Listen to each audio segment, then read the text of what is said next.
Good evening, gentlemen and ladies and gentlemen. This is the Nintendo Enthusiast Podcast, the second comeback episode.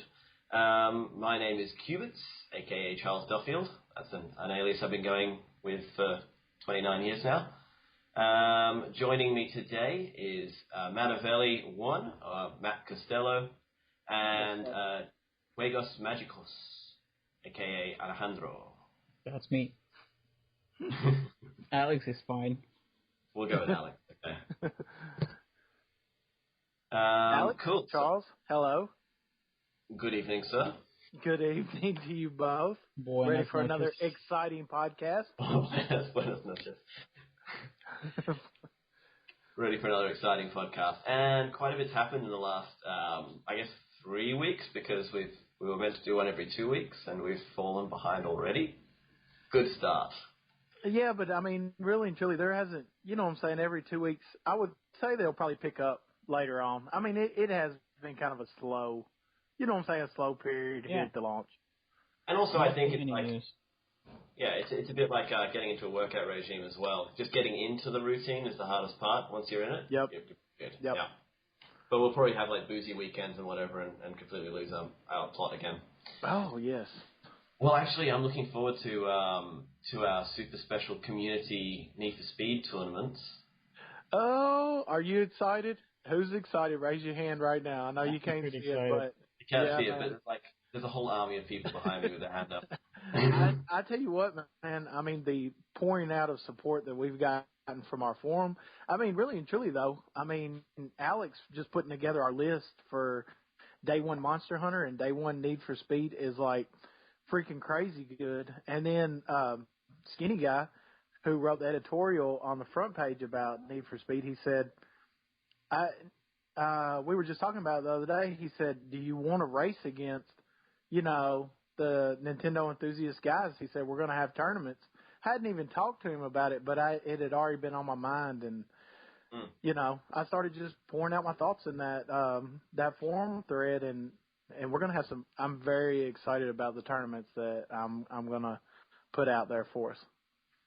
Yeah, that's going to be cool. And it's like it's great to have like that community as well, where so many people have turned up and they are going to game with, and we're going to have all these people to race with, and have all these people to like fight monsters with. And it's sort of like that great thing of like, these are the people you have on your friends list because you'll like spend all this time gaming with them. Mm-hmm. Yeah, ain't no doubt. As opposed to like the random Black Ops people, you know, who just want to play like, and you don't know them. Yeah.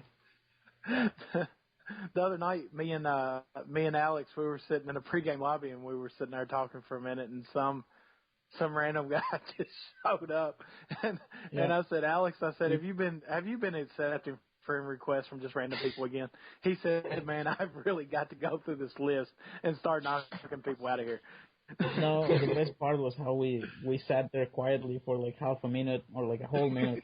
Nobody said a thing. Like, we're just trying to figure out what is happening, and then suddenly Matt is like, hello, and he's like, oh, hi. It's like some kid, 10-year-old. Like, how did you get in here?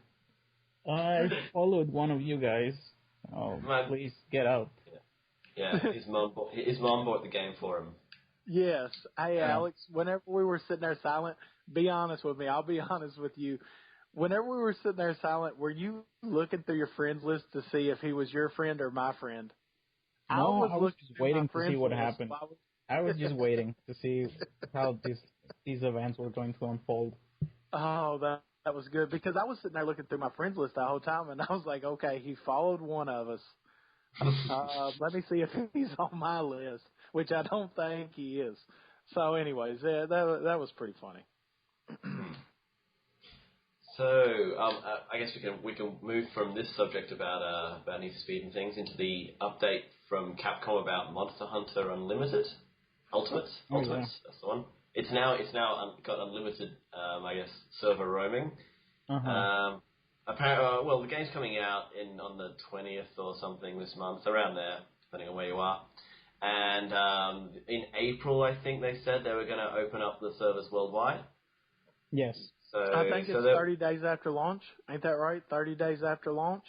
Yeah, something Well, like that. they said 1 month, but whoever knows what they Yeah. mean. Yeah, that can fluctuate. So I think we're looking at about a month of I'm going to have to be playing with the British people, and I think Ethan, I think is the only other Australian on our community. Anything to but the be, British but people. hey, that dude seems like a baller. Yeah, no, we're gonna be fine. We'll be fine. He has we'll just run those around. stories about killing spiders and snakes. Well, you have to. I mean, if you don't, in Australia, if you don't kill all the spiders and snakes around you, you'll be waist deep in them in your apartments. And they're everywhere, and they're all poisonous. They're all the most deadly something of something. That's funny. Yeah. Yeah. Yeah. So yeah, don't come here. Don't come here.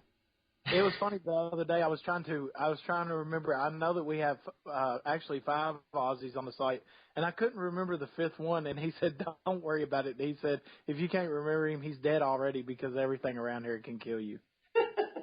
Yeah. So I got a pretty good laugh out of that. Yeah, that's a good one. Yes, Yeah. I have the press release email we received about this Monster Hunter patch. It basically details that, yes, a month after release, they will open up the servers worldwide so that, we can play between North America and Europe and Australia without relying on proxy servers and whatever other devilish tactics. Yeah, qubits. Charles has intended. That's one thing they said. What was the other thing they said they were gonna do? The free DLC. Free DLC, yeah. The original Monster Hunter trial already had that, so that's no surprise. But it is well received. Well, Monster Hunter Tri had the cycling events. Yeah. Yeah, but I think it was more like, I don't know, I think the free DLC is going to be more like what was with the PSP versions, where you could download the... Yeah, you download it and then you play it whenever you want to. Yeah, I don't know if they're actually going to, expand on it a bit, or if there's going to do the event system. I didn't mind the event system. I really liked fighting the tiny Uragan. I really loved showing up to the online servers and finding that there was like a sandstorm, and you could go find Jen Moran. That was great. Yeah, but cool. In free DLC, I'm not gonna complain. It's fine either way. There's so much game there anyway. It's gonna be crazy. Yeah, it doesn't matter. So the last thing that they said they were gonna add was the ability to play the game using only the gamepad. Oh yeah, that was cool as well. That's really cool. Yes. Yeah. That's apparently a big selling point for a lot of people. I mean, it's you know why? Let me tell you why. It's the bathroom certificate. Now Monster Hunter is bathroom certified. That's fine. I mean, we may laugh and joke about it here, but it's surprising to me, and like you said, I could be totally wrong about this, that if a game does not have on the gamepad gameplay, y'all know as well as I do, you come to the forums and the threads are lit up with, this game does not have off-screen gameplay. And people were upset about it. It probably shouldn't be surprising to me, but it is. Because it doesn't seem like that big of a deal to me, because I'm going to play on my own TV. I don't care. Yeah. It's a new feature, and we already expect it on every game. But, and at the same time, that is why a lot of people bought the Wii U, so, Yeah. Well, I could say they're entitled to it. Right. Yeah. I think if there's no, if you're not going to push unique features, like in Zombie U, if you're not going to make good use of the gamepad, then you might as well throw off TV play, because that way people get a feature you can only get on the Wii U, like an exclusive feature in the game. Definitely. Now I can get down with that. I can totally understand that point of view.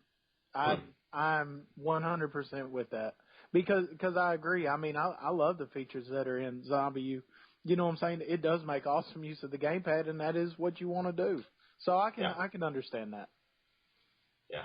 A lot of people actually, quite a few people complained that Zombie U didn't have off TV play, and it's like, are you mad? Like, you can't do that and do what it does. Like, you lose too much. Yeah, it just wouldn't be the same game. Yeah.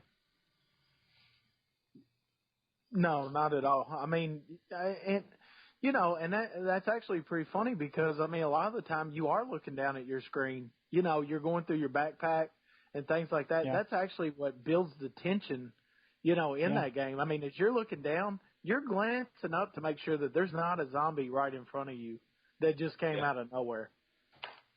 Yeah, they actually have like quite a few set pieces in the game where you can see it coming. Like you're like, if I go over to this door, I know it's always going to come out from over there. It's just going to happen. Mm-hmm. And it's actually funny on the couple of points when it doesn't happen and you're totally expecting it. You're like, you're screwing with me, man. Those are the scariest parts in horror games, though, and the most brilliant. You know what I'm saying? Yeah. They should have more of those parts where you're like, you're hiding in a corner because you know there's something there, but then whenever you actually move out of that corner 5 minutes later, there's nothing there. You feel like an idiot. Yeah. Yeah. Well, that's what Resident Evil 1 did. They did. They had a lot of like the suspense building to the point where you just can't take it anymore and something has to happen. Yep. And that's why like things like Resident Evil 5 and Resident Evil 4 as well to a different extent. I mean, they were very, very different games to the original Resident Evils, but that's what I thought the big difference was. Yes. Yeah, I agree. And Zombie U does a bit right near the beginning of the game where you're going through a train and there's all these corpses on the train. Oh yeah. And you're like, no, one of them's going to get up. They're all going to get up. And so I went down the train systematically, just smashing all their heads in to make sure none of them would get up. None of them gets up. Did anybody else did that? I did that. No, I didn't do it, and none of them gets up. I know. I was just thinking, like, if I don't kill them on my way through now, I'm going to have to run away from something, come this way, and walk into like 8 zombies. So everything's dead. Kill everything. Alex, he's just the man. You know what I'm saying? He's like, yeah, man, dude, I ain't even worried about these guys. If they get up, I'll just kill them. Me and Cupid are all like, okay, I need to make sure I stomp this guy's head, and then I need to definitely make sure I stomp that big zombie's head over there, and then, No, Alex you know what game? Nothing. Dead Space 2 punishes you for not doing that, and Dead Space 1 as well. Actually, all of them, all 3 of them punish you. Sometimes you see the corpses and you're like, something bad's going to happen, but I don't want to smash that guy's head in. So you don't. And then those little spider things come out of somewhere later on, and they start infecting the corpses because you didn't destroy them, and now you're screwed. Yeah. Dead Space 1 is probably the most terrifying game I ever played, and I mean, I spent more time in corners just standing there and then moving and nothing happened. I mean, it is truly a horrifying game. But anyhow. So we went into this talking about Monster Hunter 3U. That's exactly what I was going to say. But that's okay, because we can now use the little bit of Dead Space to talk about why we don't have it on the Wii U, thanks to EA and Nintendo's, everyone's saying, falling out. Right. I mean, what's your opinion of it? What do y'all think of? What have y'all always thought of EA? That'd be my question, Alex. You take that one first. I mean, what do you think of EA as a whole? Well, I mean, I've always seen them, for what they are. Like even back in the SNES era, I would see those games, EA Sports, and I was just, man, like, I don't care, but I would buy the good ones, And I never really, I'm not a fan of EA. I never really hated them. I just knew that they were a big publisher with a lot of money, and they seemed really eager to flex their muscle, Yeah.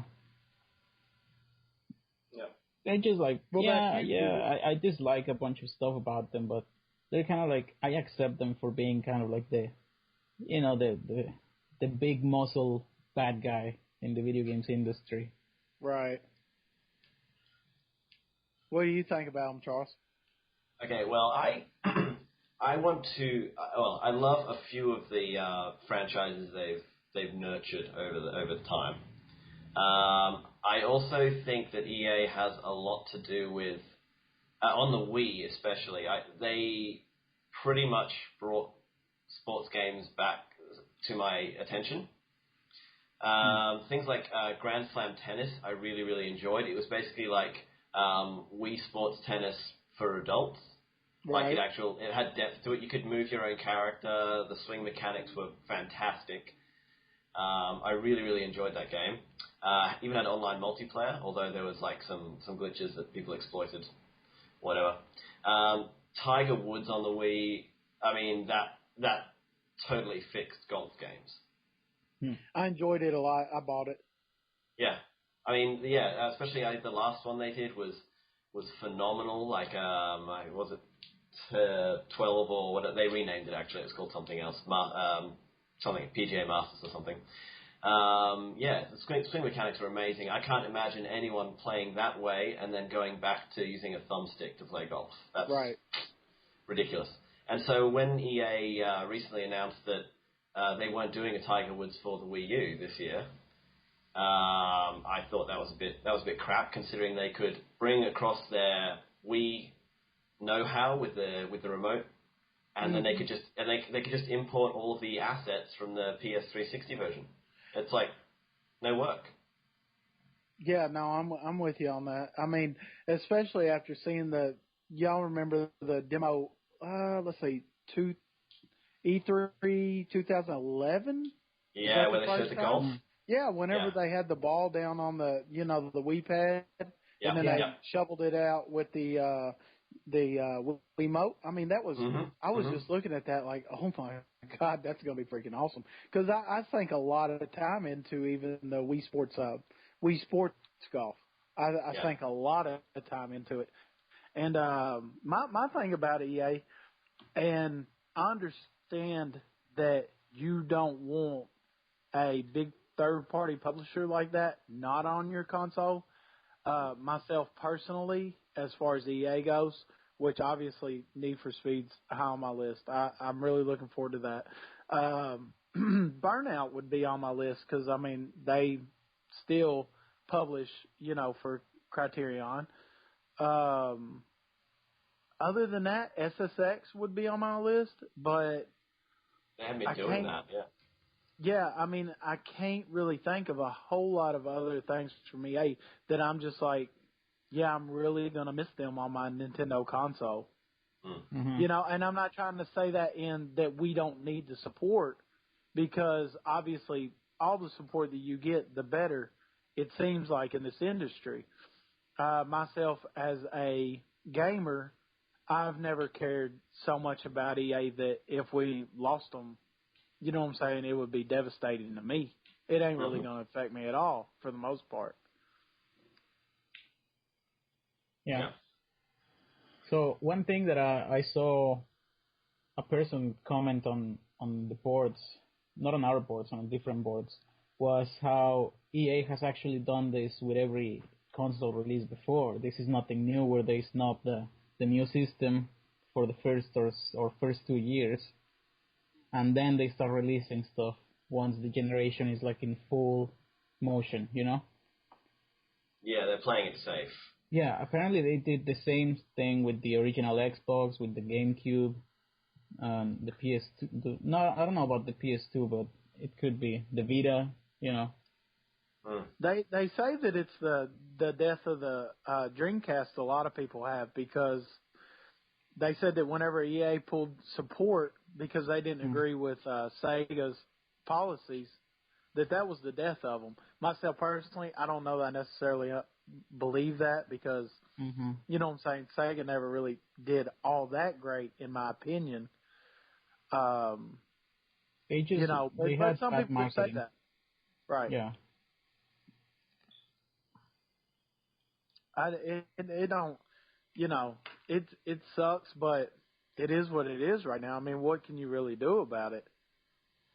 I mean, the thing that bothers me is why, from a business, like I said, I think I said this in the last podcast. I mean, from a business standpoint, why don't I want to bring my product to you? I'm going to make some type of money off of it. Yeah. Well, that's a pretty big conversation, I think, because it ties down with, how much manpower they have, how many development studios, whether they are willing to put them to work on relatively small projects when they could just put them on larger AAA projects on already existing consoles. It's a whole. Right. I mean, that's true too. I think at that level it comes down to the company's actual philosophy of their actual business models.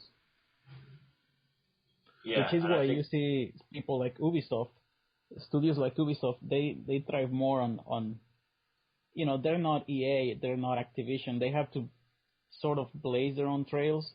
So that's why they rush in at the beginning of each generation. They like to get their footing before the big sharks come to play, Yeah, that's how I think the way they do that as well is if you blaze in at the start of the life cycle of a product, you can actually launch a new IP with little competition. Mm-hmm. I've heard and then that turn that and roll that into an ongoing franchise. And I mean, because you can't release a new IP when the next Halo is coming out or the next Call of Duty.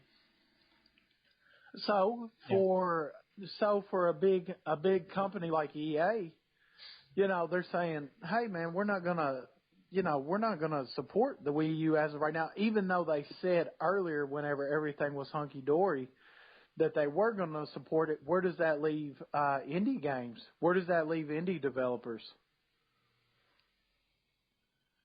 Well, if people like EA don't want to step up at the start of the life cycle of a console, and we saw like THQ go under for I don't know, probably playing it too safe or whatever. I don't know what led to their downfall. I guess just mismanagement. But we're seeing indie developers come out with really innovate, because they can push the fringe of gameplay and they can test new ideas and they can deploy games very, very rapidly. And with Nintendo making that easier for everyone, I think we're going to see a lot of innovation on the Nintendo front especially. And what I foresee happening in the next decade or so, I think we're going to see the big publishers will have to stick more and more with their tried and true IPs, and the budgets are going to be stepping up. I think they said the next generation was going to be like 15% more expensive than the previous one. And what we'll see is indie game studios will actually grow, they'll push on the bottom of what AAA publishers can do, and they'll rise up and basically start squeezing them out. And we'll see indie developer studios growing, taking on more people and bigger projects. We'll see more polish going into their games, and they're actually going to encroach and start crushing the big publishers from the bottom up. It would take a lot of them to do that, but you know what I'm saying? I mean, I can see your theory. It would take a lot of them to do that, and it will take, you know what I'm saying? You didn't say it's going to happen tomorrow. You said over a decade. And you know what I'm saying? You're definitely probably right about that.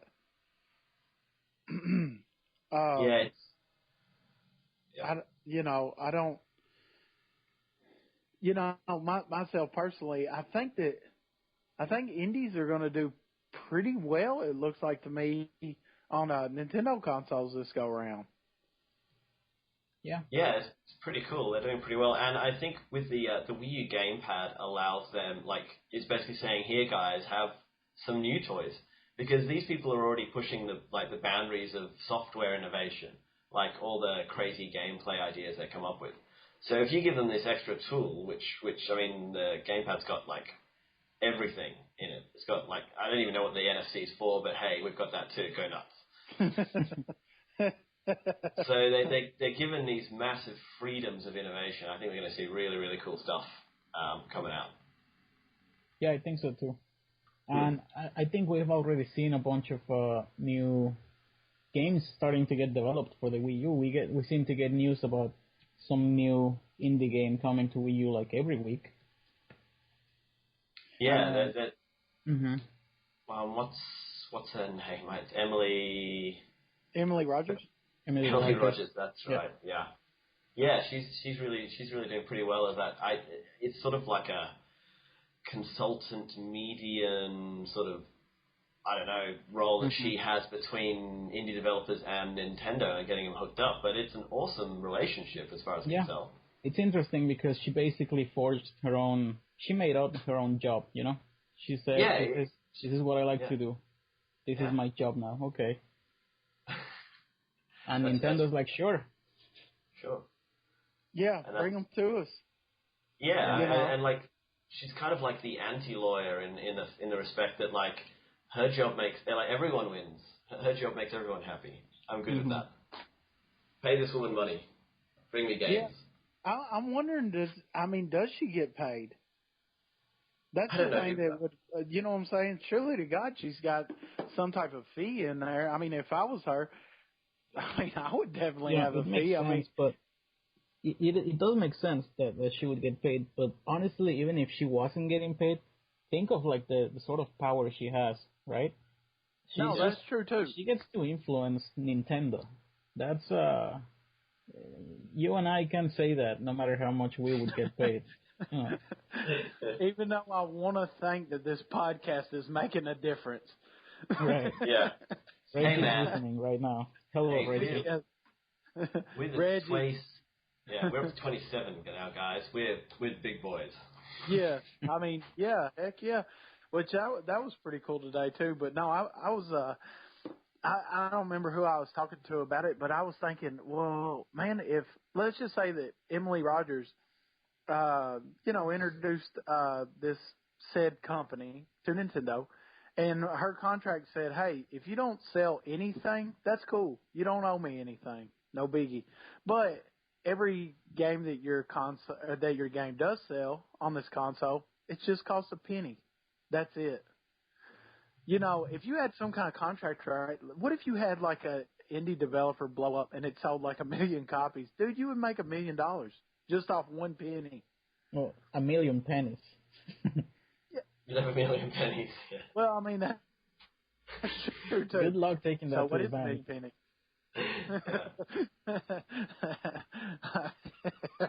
That is right. I mean, you just all you'd have to do is just roll them out. It takes you 1 million hours to do that. Yeah, I mean, it would take you a long time to do it, but it would definitely be worth it. I gotta think it would be, anyways. Oh, I think that's a kind of sort of flexible contract system which can work in such fringe industry. I think that's a great way to start off. Yeah. Yeah, I mean, definitely so, especially if you're trying to, like y'all said, I mean, Emily definitely made her own way. You know what I'm saying? She made her own job. So, you know what I'm saying? At first, hey, everything can be all cool, but, later on down the road as, you get more well-known and stuff like that, then, you know what I'm saying? Somebody's going to pay you for just having the contacts that you do. Yeah, I mean, she's pretty much an agent or a liaison officer, or I don't know. She's got to make a job title for herself so I can make this easier. Right. Yeah. That's what I'm saying. So, I mean, but I think that it's a good thing. Definitely, like y'all said, it's a good thing for Nintendo. It's a good thing for the independent people. Yeah. Yeah, the indies win, Nintendo gets this, like, massive pool of support, and gamers get all these wacky, cool, different games. Which is always a great thing. I mean, does anybody have the... Oh, man, what was I going to say? I can't even remember. Y'all going to have to go ahead. I can't even remember what I was about to say. Well, we were still talking about indie games. Yeah, I understand that, but I was going to say... I mean, I freaking love the wacky, cool games. All that's all good. But, I remember what I was going to say. Do any of y'all know, I had heard once upon a time that Nintendo lowered their cost on indie developers for the Wii U? Is that right? Yes, I think they did drop it. I can't remember what. Yeah, the costs went down, and like they went. It's free to patch the game and all that sort of stuff. So yeah, the costs overall have dropped dramatically for indie developers. That's the one I knew about. That's got to be big time. Yeah. I mean, it's just the free patch alone. That's a huge deal because before, at least with Xbox Live Arcade, indie developers had that problem where, if they shipped a game that had some sort of bug and they wanted to patch it, they had to pay Microsoft in the thousands. Just so they could do this. Yeah. Which is stupid. There's no other way to say it. I think that the reason was it was a deterrent to make developers release a polished game. Yeah. But then it does end up hurting the people who release a polished game with a couple of bugs. Yeah. Some slip through the cracks. Yeah, but I'll tell you what, that's a bunch of crap right there because we're gamers. We've played a bunch of AAA games that whenever they were released, they weren't perfect and they got patched. Mm-hmm. Yeah. So, well, I think, analyze. To be honest, if we're playing an indie game and we're playing it because it's going to be experimental, we're not going to be so harsh on it having bugs or glitches. Especially not when the developer is just thinking we can just patch it.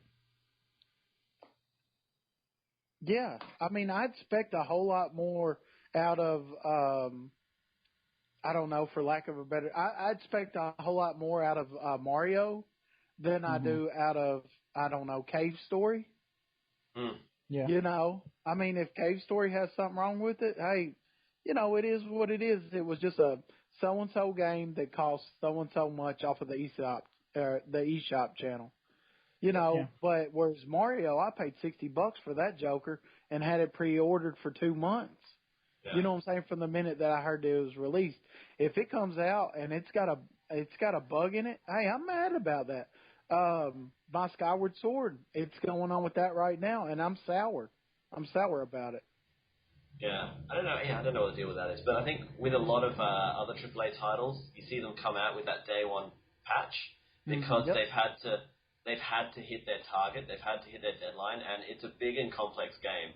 And it's sort of like, it's gone gold. We're putting it in boxes and shipping it to our warehouses. It's going to be out in 2 weeks. You guys start working on a patch right now. There's nothing you can do about it then. You know what I'm saying? I mean, if that's the way that it is, then, you know what I'm saying? That's the way it is. They can't afford to delay the game, but because they're a big publisher, they can afford to get it out on the release window to get those massive that really front-loaded sales style that Call of Duty gets and whatnot, and then they can easily foot the patch bill. Yeah. So you can't say the same thing about indie developers. That's why I'm glad Nintendo dropped that policy. They're not going to charge indie developers anything to patch their own games. Yeah. And just look at, what's the name of these developers? The guys that make Trying To? Frozen Byte. Yeah, they already patched it, and they did a lot of good stuff. They improved the graphics a little bit. They added microphone support, not Microsoft support. It's completely different. That doesn't work. That doesn't work. No such thing as Microsoft support. They added microphone support. Saying. They improved the graphics. I think they even did like some. Well, I'm just gonna stop there because may not be accurate information. But they had the Game Pass support as well. They did that. Yeah. So, it works out. People bought it even more because it went on sale too. Nintendo are sort of understanding now how to run a shop filled with indie games and low budget games. Yeah. As opposed to running, selling retail copies of $60 AAA HD games, which is a completely different business. Yeah, and I really like that they've got the sales and things as well. I mean, the eShops, it's running really well. And if you look at the top 10 sales lists, you get all the like Trying To's right up there and Little Inferno and stuff like that. And that's really awesome to see. That's encouraging, definitely. Yeah. I bought Mighty Switch Force HD, even though I already had it on the 3DS, because I know it has new levels, but I only bought it because it went on sale last week, I think. It was 50% off. So, and that's how I buy Steam games. I always buy them on sale. That is a huge plus for me that the eShop is going to have sales regularly. Yeah. Didn't you guys get, in the US, you got an Ubisoft sale? A little while after the whole Rayman thing. Yeah, you could get Zombie U for $40. Yeah, that was awesome. We didn't get it over here, so I was like, oh, maybe I'll get Assassin's Creed 3 if it's on sale like it is in the US. Of course it wasn't because we don't get anything, but yeah. It's pretty cool. I mean, I we don't still know. Y'all got the big three on the Wii. Apparently, like the Pandora's Tower and the Xenoblade and the Last Story. But yeah, well, okay. Europe got them. Okay, we got those. Okay. So I'm not going to listen to a whole lot of crime, even though I'll be honest here. I didn't buy any three of the games. You know what I'm saying? But I'm still not going to suffer you saying, "Oh yeah, we don't get nothing." That's a bunch of crap. Well, we still don't have Mighty Switch Force, and Trine 2 only came out when you guys got the patch. No, and besides that, you get your games so expensive. So. It's hilarious. I would buy games off the eShop just because of just to keep everything on like a hard disk so I can just load them whenever I want, sort of thing. Mm-hmm. But I can't bring myself to paying $20 more for a game on the eShop that I can get in a shop. Hold on, what? That's awful. Yeah, our recommended retail price is super high, and our actual like retail price, I actually buy games from the UK. There's a site called Oz Game Shop. Okay, I'm plugging that accidentally here.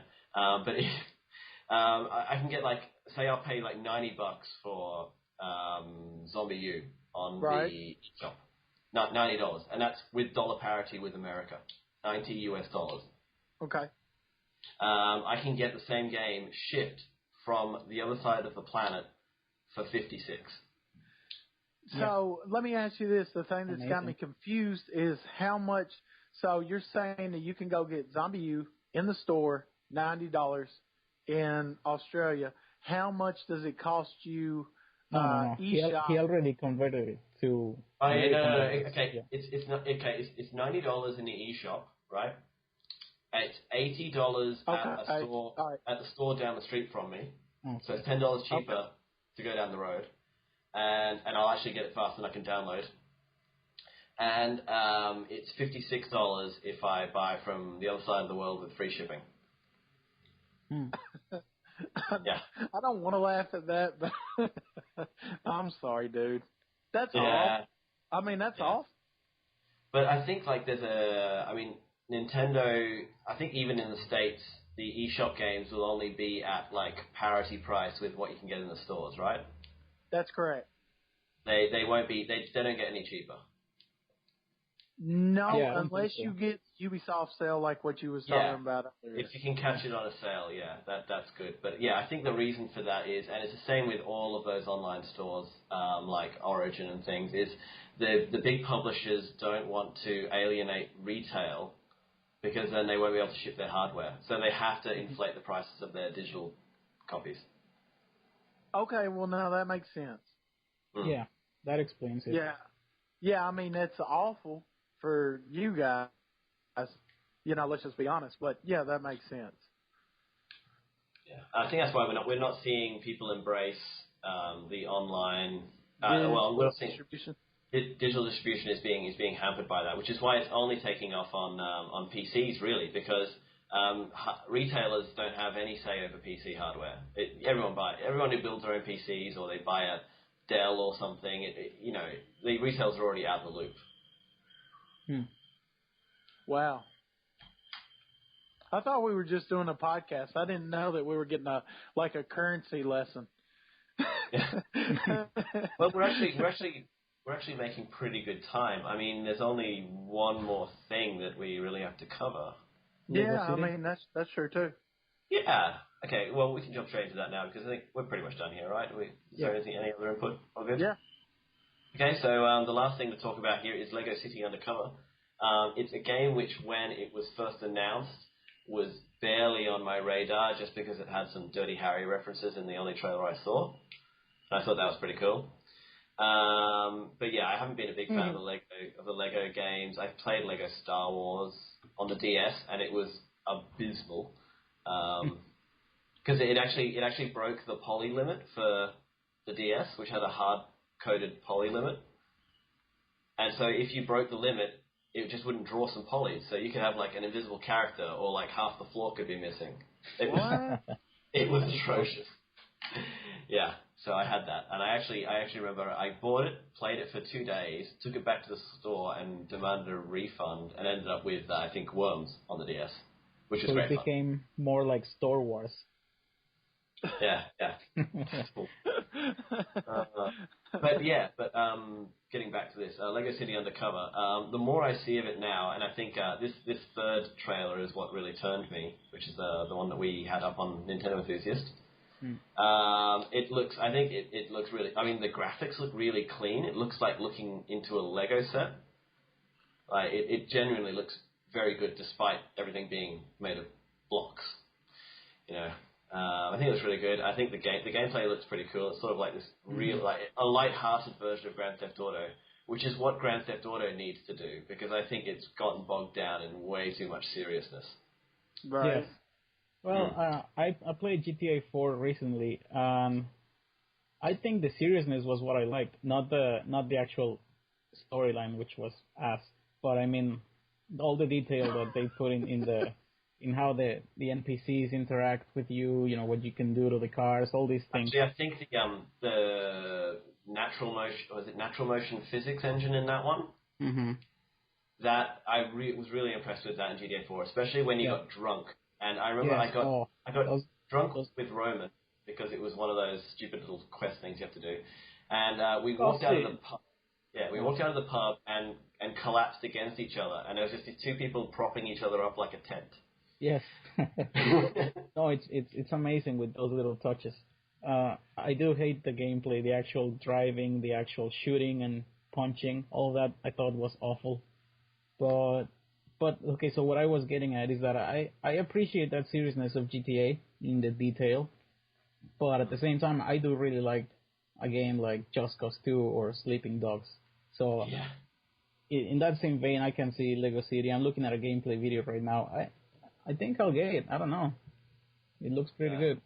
Yeah, I mean, it seems to be coming. It's releasing on like the day on like Wii U's software retribution day apparently. Just like named a date and gone, okay, everyone, release all your software then. That sounds like a good idea. Does that sound like the real release date of the Wii U? Yeah. It's okay. There's games now. March 20th. Go out and buy one. Mm-hmm. Which is why that's crazy to me, because like Lego City, myself personally, has never been on my radar. Why? Because I'm behind Need for Speed and Monster Hunter. I could care less. I mean, I couldn't care less about Lego City just because there's other two monster pieces of hardware or software in my mind that's coming out on that day that's competing for them dollars, and Lego City's going to get beat out. Well, you can save Lego City for a sale, maybe. And that's true too. But even then, I don't know. Let's just be honest here. I'm not going to buy it. It hasn't been on my radar. I haven't been looking forward to it.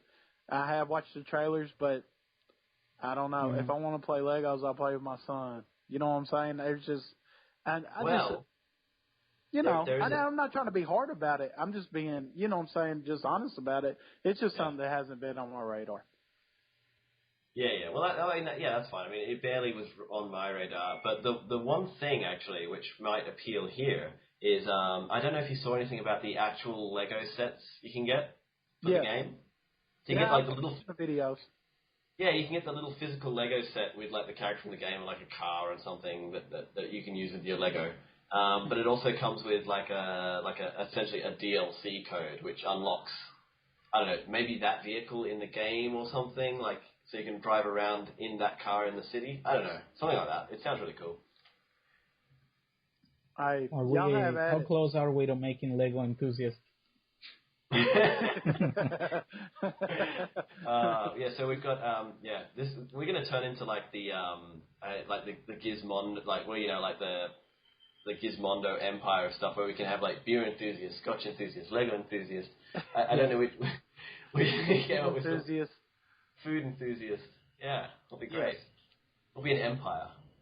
Like half of them are run by Charles Duffield himself. International Man of Mystery. I'm going to be flat out. Yeah. I think I'll just... Every piece of writing is going to have to go through Alex. No. Awful. Me, all I got to do is watch the boards. That's it.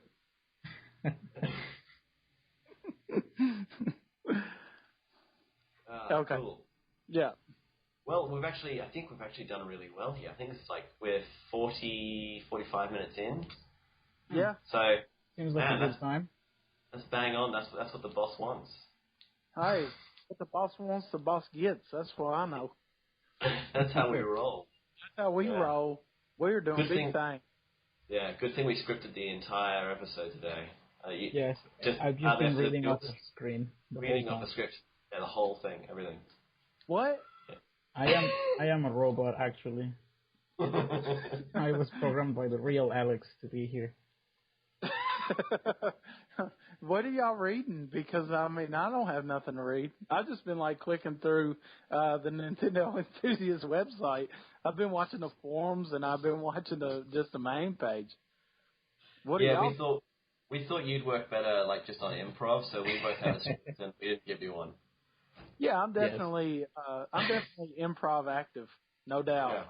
Yeah. I mean, you throw out a topic, I'll tell you, hey, man, I'm not buying that game. Or, dang, Juke, why are you freaking adding all these people from Black Ops on your friends list? That's how I am. Well, that works. But y'all two are rough on me tonight, man. I cannot get a laugh out of y'all. I can't even get a smile. I mean, I can't even see y'all right now, and I can't even get a smile. You can't imagine a smile. Yeah, I'm trying to, but all I see is these, like, plain faces. Like I said, robots don't have emotions.